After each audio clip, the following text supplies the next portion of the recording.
I know who is here.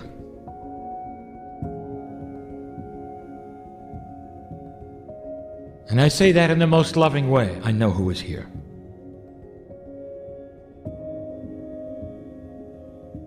I know who is listening. I know who's reading. The clock as you know it does not exist on my side of the veil. Your reality is not mine. I sometimes speak of things that are in your future that are happening for us now based upon the potentials that are the strongest. But we may interact, the two of us, because the strongest bond that we would have would be that which you would call the love of the akash.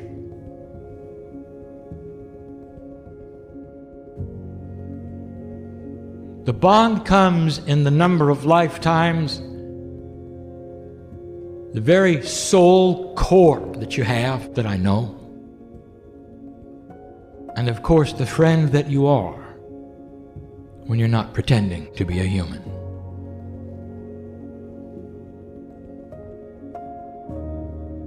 Long before there were planets and galaxies,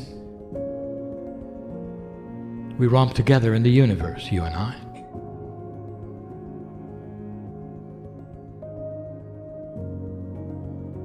If you had an idea what you've really been through, long before you ever got here on this Gaia, you'd know what you're in for.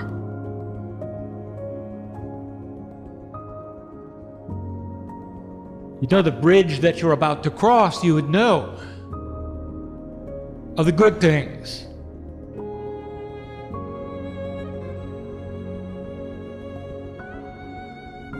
That are in store for your children. You'll know that the legacy that you have left here with your imprint will be felt in the galaxy for all time.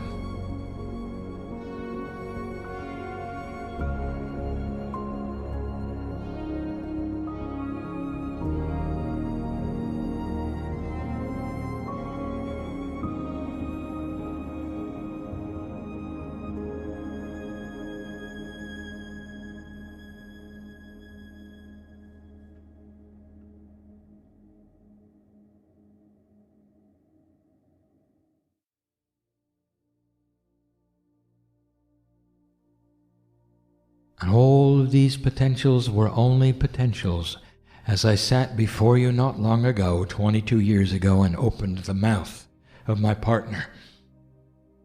And he struggled to say the words, I am Kryon of magnetic service. And so we get down to the basics. In the lectures, my partner describes the things which are outside of your reality. We speak to him in terms that are multidimensional, so that you will then be able to bring yourself to a realization that you must push the envelope of what you truly think is real.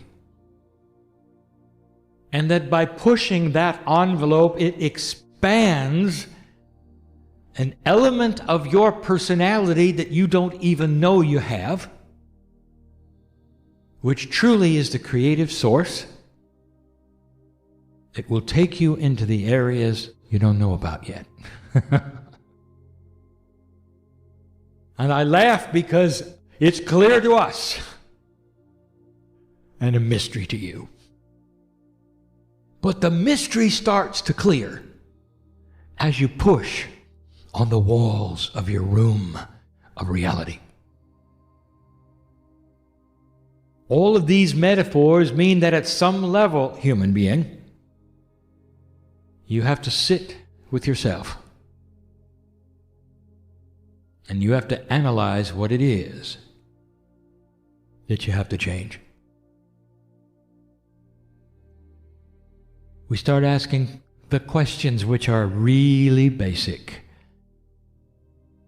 Are you going to be able to move forward? Is there anything stopping you? Are there any blocks? How do you know? Can you simply go for it? Here's the premise. Like everything else that you have ever done in your life, there has to be some acknowledgement of preparation. Can you start to mine the akash, as we have told you, you may do with pure intent? Yes. Can you start pulling in things for yourself which would slow your aging? Yes.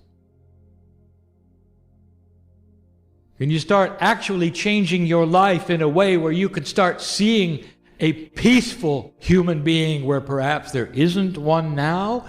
Yes. Can you pull in solutions to problems that you don't think are solvable? Yes. But you're going to have to prepare. And now we get to the hard stuff. And the psychologists will look at it differently than we will. But you have to start taking stock, as they say, of who you are. And you have to look at basics very, very strongly and ask yourself the difficult questions. We've got a list. And it's 5 deep, this list. If you look inside yourself, are you ready? And you will say, yes, I am. And I will say, probably not. I want you to look at the masters of the planet, and I want you to really examine their lives. And I want you to say to yourself, am I ready? It's time for you to assimilate some of the attributes that have been taught by all of them. This is not that difficult, dear one. It starts with understanding, recognition, and intent. Here's the list. What are you afraid of? Number 1, fear. What are you afraid of? And you'll say, I'm not afraid of anything, I'm ready to go. I want to tell you something. You're afraid of many things that you're not acknowledging and you might not even know about because it's buried and hidden in your akash, but it affects you every day of your life. It's why so many of you are dysfunctional. You carry around things from the past that etch themselves into a place in your behavior that makes you move the other way when you see something coming you don't like. That's a fear. And it may not be on top, but it's a fear. And so that's the first thing. Does that change who you are, what you might do, and where you might not go? And the answer is, oh yeah. And you'll say, well, wait a minute, Kryon, and I'll say, you wait a minute. I'll address that in a minute. Number 2, ego. Well, Kryon, you don't have to worry about that. I settled that years ago. Really? Let me ask you something. When you're with other light workers, what do you talk about? Do you sit and listen and revel in the beauty of what they have to say, or do you talk about what you're doing? You talk about how you've worked on yourself. Do you talk about your processes? This is a form of ego, dear one, if you didn't know it. Perhaps you're proud of how much you've accomplished in your processing of yourself, but you can't hardly wait to blurt it out to everybody. So I'll give you an exercise. Next time you go to dinner, next time you go out with friends, here is your task. And find out whether it's difficult or whether it's easy. Don't say anything about yourself. 0. Unless asked. This is going to tell you what your habit is. There are some of you who will throw it out onto the table for everybody to hear, whether they want to hear it or not. And that is the ego of a light worker, proud of what they've done. And the masters of earth, did they do this? And when they gathered around with others, did you hear them talk about themselves? And the answer is no. They sat at the feet of those that came to see them, and they listened and taught and fed them and loved them. What about anger? And you'll say, well, I don't get angry often. I didn't ask you that. What do you get angry at and why? What's the trigger? And why is it there? What was the trigger for the masters? And I'll give you the answer. They didn't have one. Not really. Not really. They had disappointment. And the things that disappointed them were the things that disappoint so many of you. War disappoints us. Inhumanity disappoints us. Unbalance disappoints us. What are you angry at? What is it that will trigger that in you? And you know what it is. If you've got anything that'll always make you angry, you've got something to work on, don't you? And you'll say, well, wait a minute, Kryon. You see, this is not my fault. I'm gonna say, wait a minute. I'll get to that.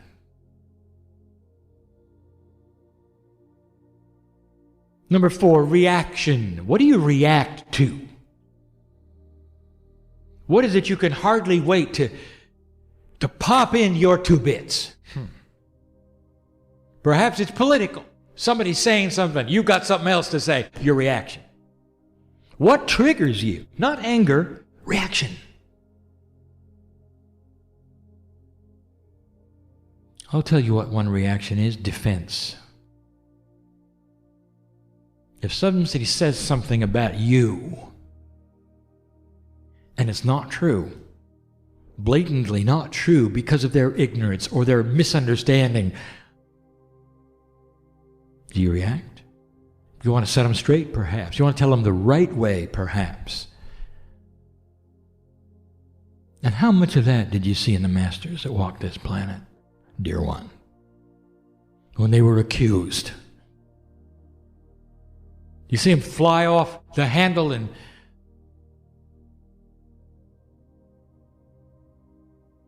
give them a lecture about what they were doing wrong? And the answer is no.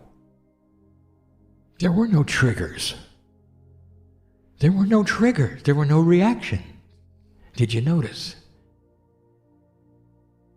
The masters were at complete and total peace. Somebody say something political. You better work on that.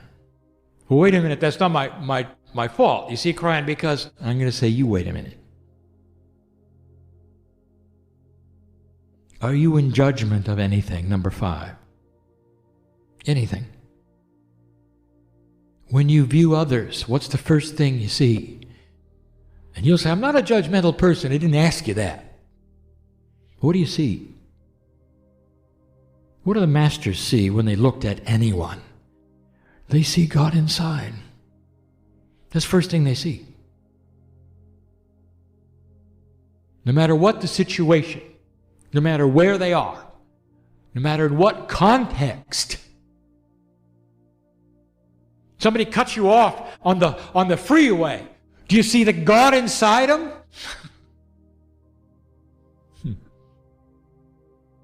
You see what I'm saying? What's your trigger, dear one?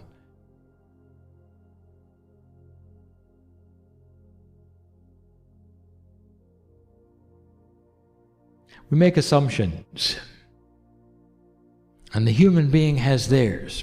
And so now I'll let the human being talk, and they'll say, well, You don't understand.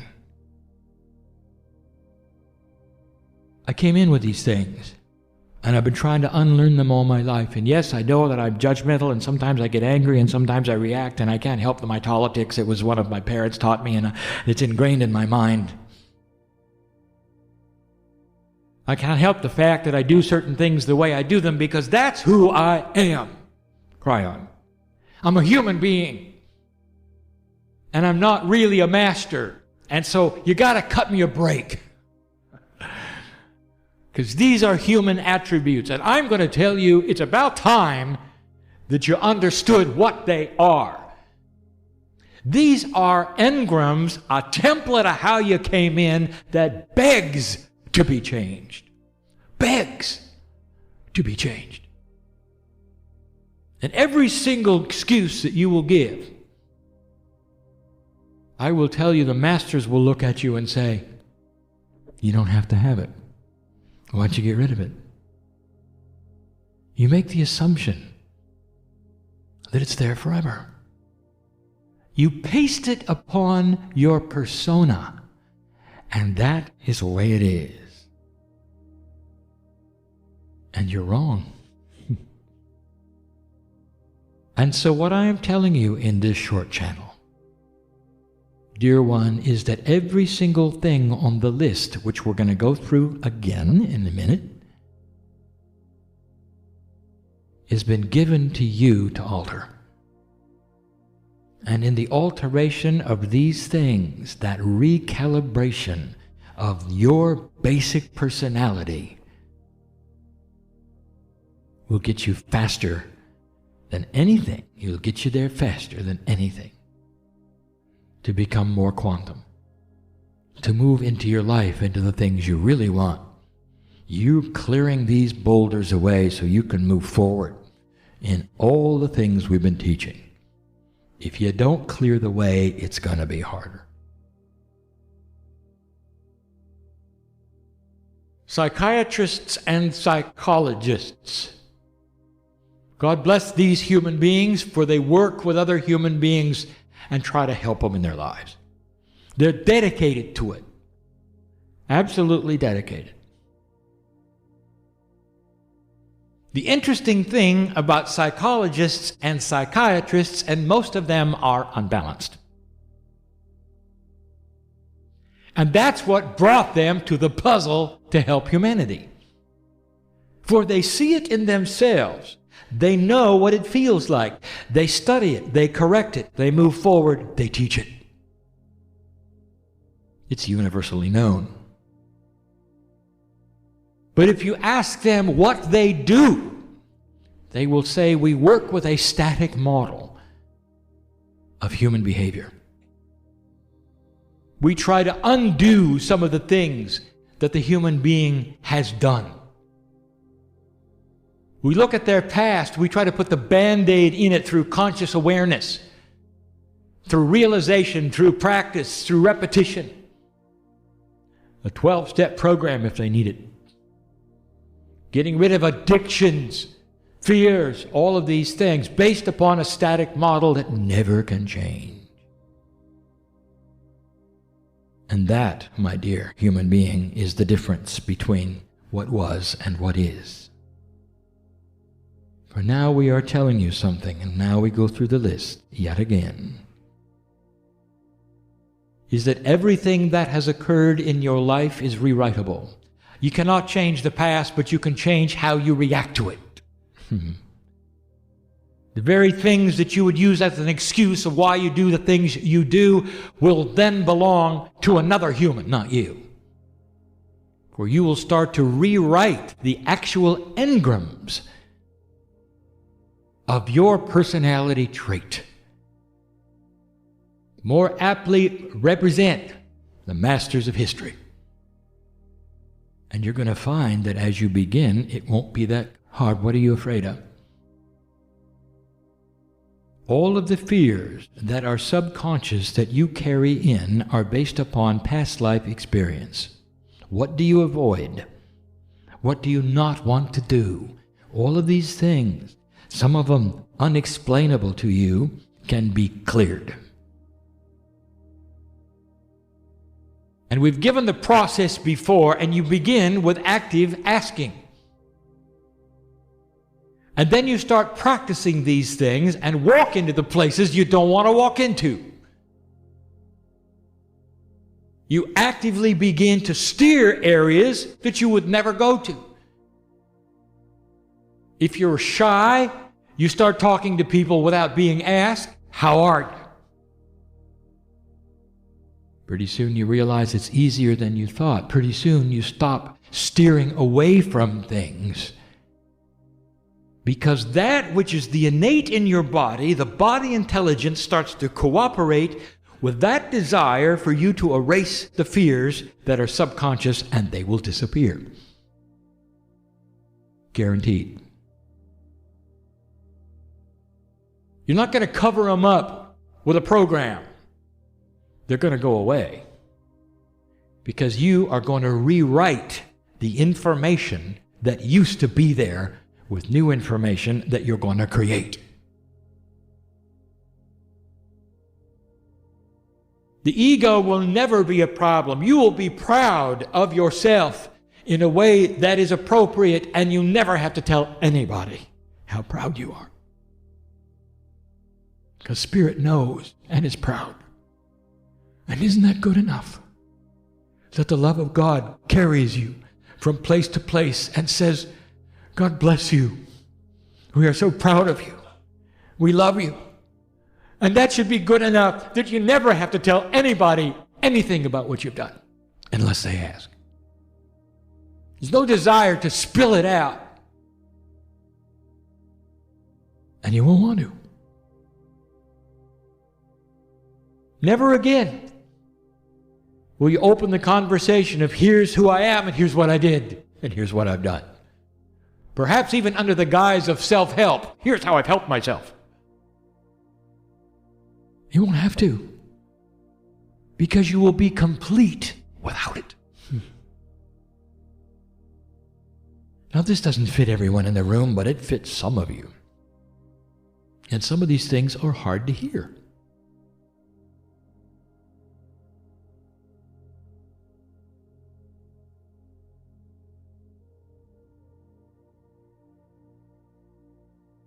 Anger is a product of the past.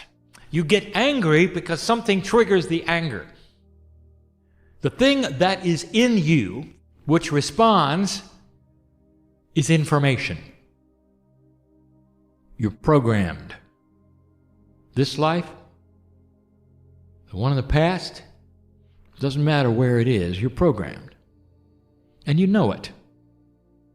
Because it makes you angry. You actually respond emotionally. Your chemistry starts to change. You have to admit, that's pretty profound. How would you like to remove the trigger? If you rewrite the information, you'll never be angry. Oh, you can be disappointed. And you know how you can tell? There'll never be the rage chemistry. All of that which makes your heart beat faster, which makes you swell up, which makes literally your mind block itself, will go away. And there will be no anger trigger. Anger will be something that is not one of the attributes of your life. And you'll start realizing it over a period of time. Disappointment? Yes. Sorrow, empathy, compassion? Yes. But not anger. So many times we've said in the past, can you reach the point where a human being can point at you and call you names and accuse you of things that are not accurate, and you can look them in the eye and the only thing that you will feel is you're sorry they're having a bad day? No anger? And no reaction. Number 4, no reaction. Can you reach a point where the things that you would normally react to, you don't anymore? They carry no control. Reaction is an automatic response to a program in your attribute of personality that you can't control. You automatically defend. You automatically speak when you hear something that you don't like. What if you could rewrite that engram? Oh, you may not agree, but why do you have to respond? Why do you have to defend something? It's another person's idea of you. It's not you. What is there to defend?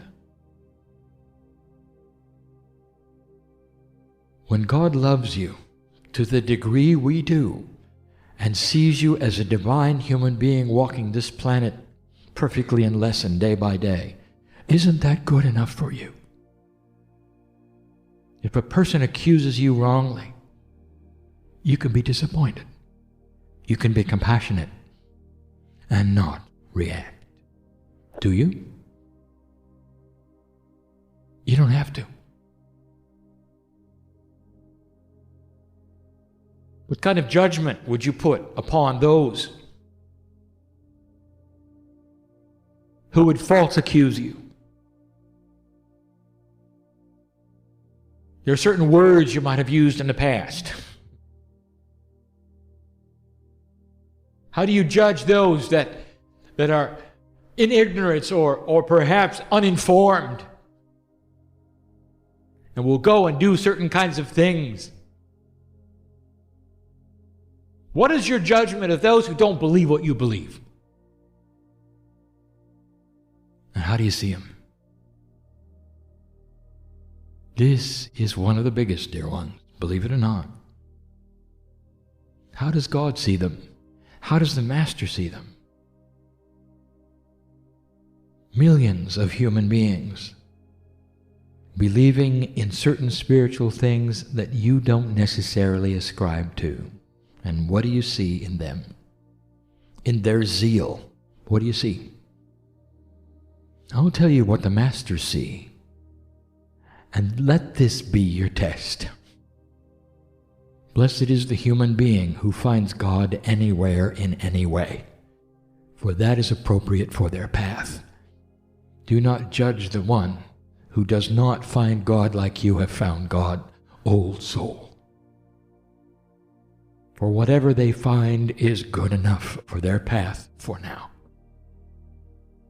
Celebrate the fact that they even want to go there and find a Creator inside in any way they do.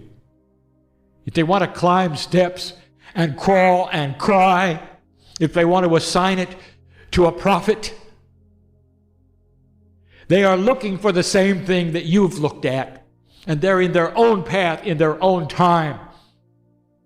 Look at them with compassion, understanding, and joy. That's how God sees them. Old soul. 5 things that we ask you to look at inside. We're getting down to the basics, are we not? Every single one of the 5. You start clearing these things. If any single one of these is out of balance, I'll tell you, dear one, you're going to have trouble moving forward. And we have not said this before. These are the attributes we want you to work on yourself. And when you have accomplished even a partial correction of any of these, even the intent beginning, it's almost like a door opens. And the things that you've asked for begin to settle. I wouldn't tell you these things if they were not accurate. This is the system at its best. Practice that which is mastery with the examples that you've been given over history. And start to change who you are in order to move into who you will be. And that is going to change the earth. And that is going to change the earth. And this is the task of the old soul today. I want to talk about something that is so profoundly germane to the time. It's time to speak of these things. I want to talk about several things this evening, and one leads to the other. There is a plan, dear one, for this galaxy. And right now, this is the center of the plan. The only planet of free choice is you. It means that the only planet of billions in this galaxy that has a certain kind of soul, a soul that is aware, that has been seeded with the knowledge of light and dark, and has a chance to decide where they're going. High vibration, low vibration, without the influence of God, but free choice. It's what creates a human being in this audience who still doesn't believe this is real. Free choice. And you have it. This planet was set up that way. The very creation story you have is the story of the Pleiadians, who were an enlightened planet, who had the creative source in their DNA, sharing it with you, so you would have the choice to go forward or not. This is a galactic soul plan. You may not understand, dear ones, so let me just say this. Don't you feel God inside?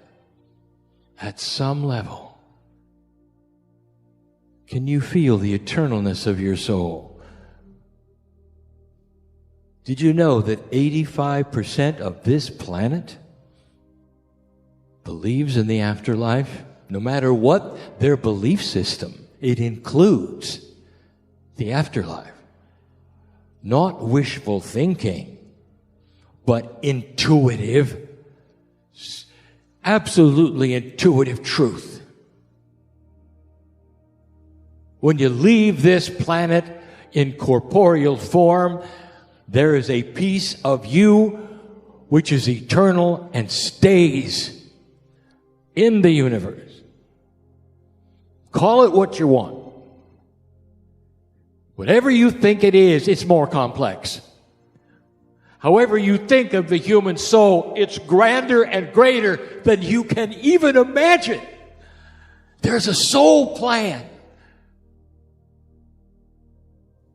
for everyone in the galaxy.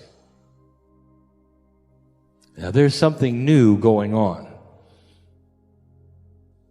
Very new. Since 2012. How do I describe this so that it will be succinct and will be real to you, and you will say, I understand this. This is hard.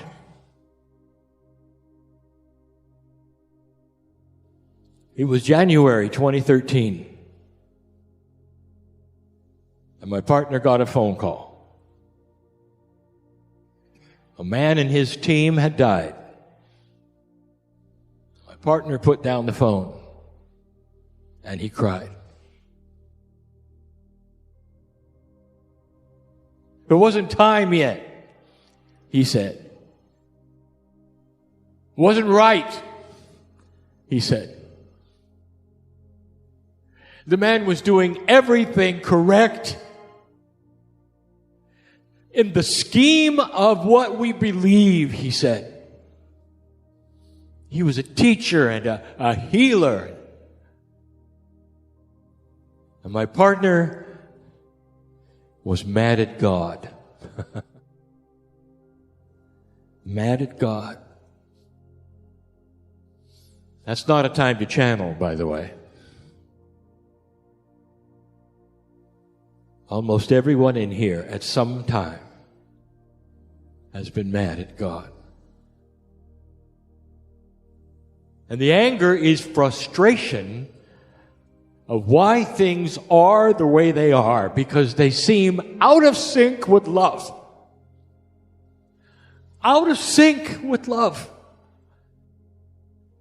And you say, how could this be? What possible reason would there be for the man to leave this planet now? Had to be an accident. It wasn't.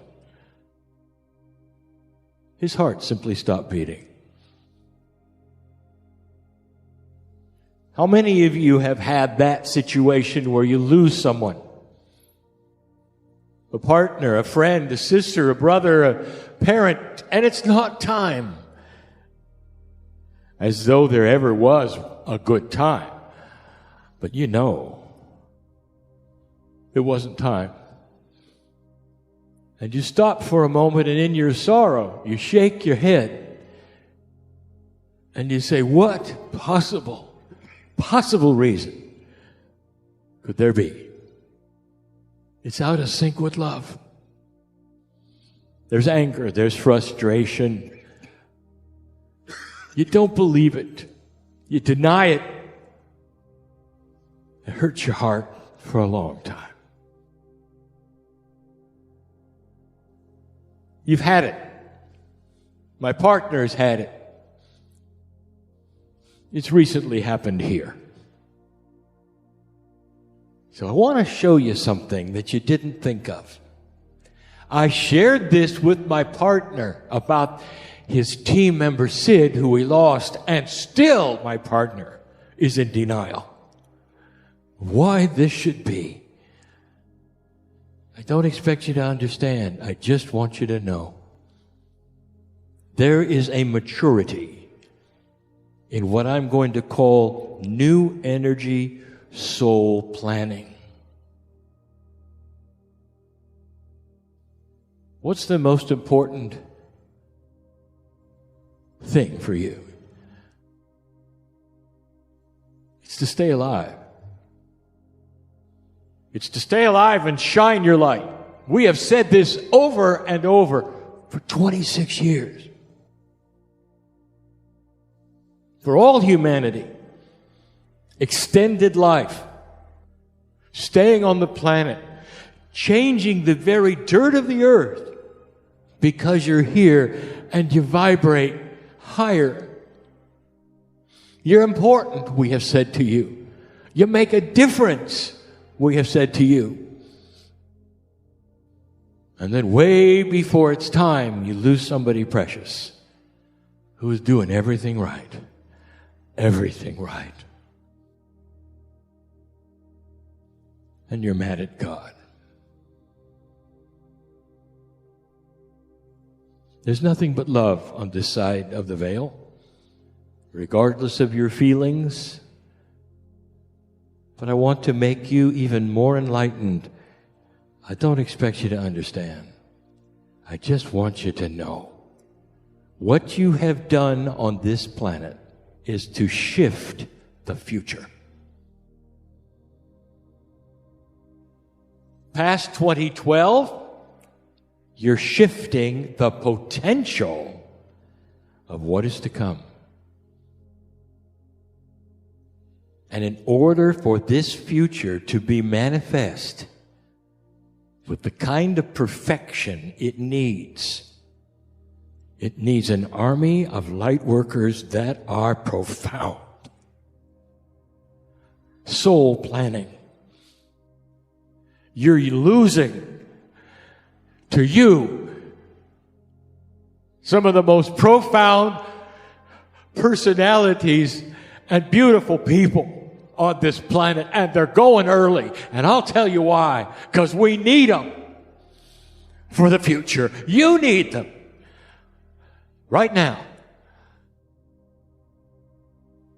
to come back on this planet, be born soon, time to grow up, so they will play a part and a new kind of future for the earth, a gentle, compassionate, beautiful future. And we need them. It's no sacrifice.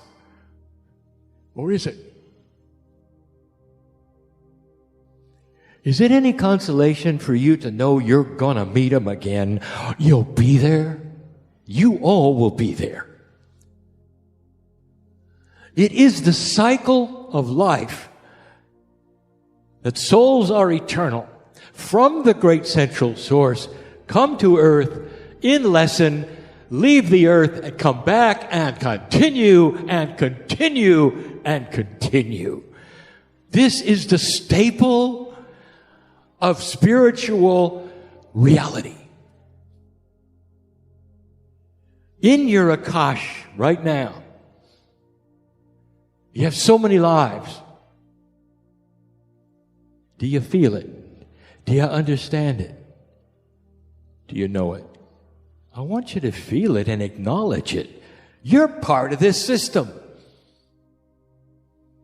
As an old soul, you pass the marker and things are changing. There is more soul planning going on right now than any time in humanity. Because before you pass this marker, it simply was repetition of old energy. You come and you go, not much goes on. You come and you go, not much changes. Thousands of years of the same energy, the same wars, the same hatred, the same human nature, and suddenly it changed. What was the focus when she was alive of Martine? What was her focus? What was the names of the books that she helped write? What was her focus? The great shift, the transition of consciousness. Here is a mature soul, ripe and ready for the future. And we needed her to make the cycle now. My partner's teammate, Sid, in 2013, we needed him now. We needed him to grow up and be my partner's mentor in 75 years. The potential of the planet is ripe. Let me explain that. It is almost palatable.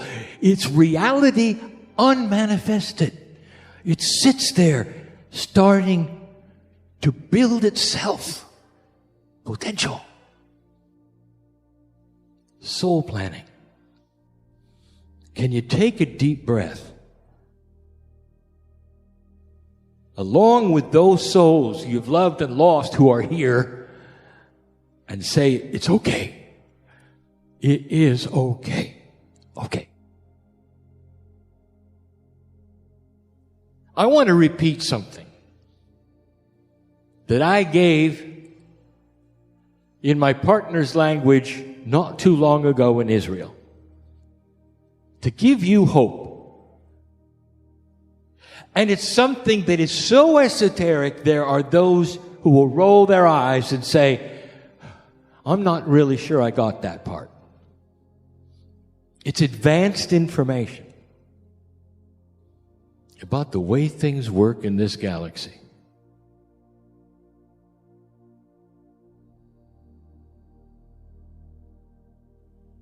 I want to ask you a question. You have two kinds of time, BC and AD. What happened? Who changed the clock? And why did time start over at the death of a prophet? What happened? It would have to be something very profound for historians to go back and start the clock over. Did you notice? I have a prophecy. It's going to take some years. There has to be generations who go by to recognize what happened on your watch in 2012. They will start to understand why the Maya started their calendar again in 2012. And they're going to look back and they're going to say everything before 2012 is going to be called the barbarian age. And everything after 2012 is going to be called the dispensation of compassion. And eventually, my prediction is that those in charge of the clock for the planet will have another set of initials that will measure it from 2012. Spiritualists have identified the first age as the dispensation of law. And then the master of love came and it became the dispensation of love. Now you have changed yet again this planet with a prophet that is inside called intuition, and it's called the dispensation of compassion. The Mayans restarted their calendar, and so will you someday. That's how profound this is. Is it no wonder we need souls? Here's what I want to tell you. When you look up in the sky and you ponder the stars,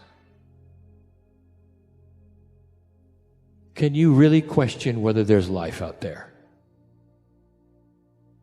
My partner spoke of the bell-shaped curve, randomness.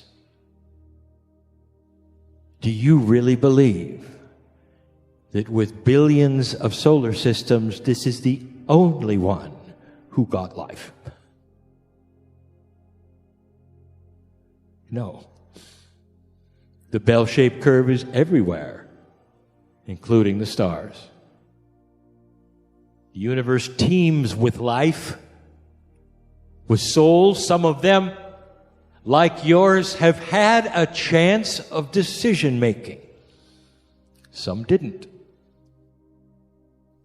And some of them have made the same decisions you did. We've told you before that the Pleiadians are your seed biology, that you have layers of DNA inside you that belong to them. They seeded you. There's evidence. Have you ever heard of the missing link? Biologists, what is it? It's the fusing of chromosome 2 and 3 into 1. It gives the human being, as you know it today, 23 chromosomes instead of the common 24 that apes have. Something happened. Biologists have even called it the missing link. There's something missing. Oh, no, there isn't. It's at the Seven Sisters. They changed it. It's the creation story. It's metaphorized with Adam and Eve, the exchange of the rib. All of the metaphors is you receiving a different kind of biology and divinity inside. It's the creation story. Here's what I want you to ponder. Are you the first civilization in the galaxy to go through this? Oh, dear ones, it's a stretch, isn't it? It's happened over and over and over and over. You're just the new kids on the block. Don't you find it unusual that the earth can be 4 billion years old and you just got here? Humanity has only been here for a moment. Do you think it's possible that other civilizations had millions of years before you? And they have. What a coincidence that this planet only just came in with humans. It's not a coincidence at all. It was designed this way. Could it be that other civilizations have the building blocks of life that is DNA? When you start discovering life, and you will discover it in this solar system, you will find microbial life and a little bigger. And some of that will be in water on some of the moons. You will then analyze for some of the planets you're looking at. And when you take it apart, you'll find DNA. Oh, it may not look like yours. But DNA, even on this planet, is present in all life. A vegetable will have it. A fish will have it. So does everything else that lives in the galaxy. Why would it be different, dear ones? Why would you be different? Physics is physics. DNA is built with physics and chemistry that is common everywhere. Oh, there may be different gravities, different atmospheres, different kinds of DNA, but the structure forms itself naturally like yours did, for the reasons that yours did. The physics is the same all over the galaxy. Is it possible that other civilizations have gone through what you're going through right now? Is it possible? The Pleiadians had a horrific history. Much, much more profound than yours. They've been here a long, long time in this galaxy. They've come from nothing, an old energy that destroyed themselves more than once, with up to 3 holocausts of genocide. And I want to tell you what happened.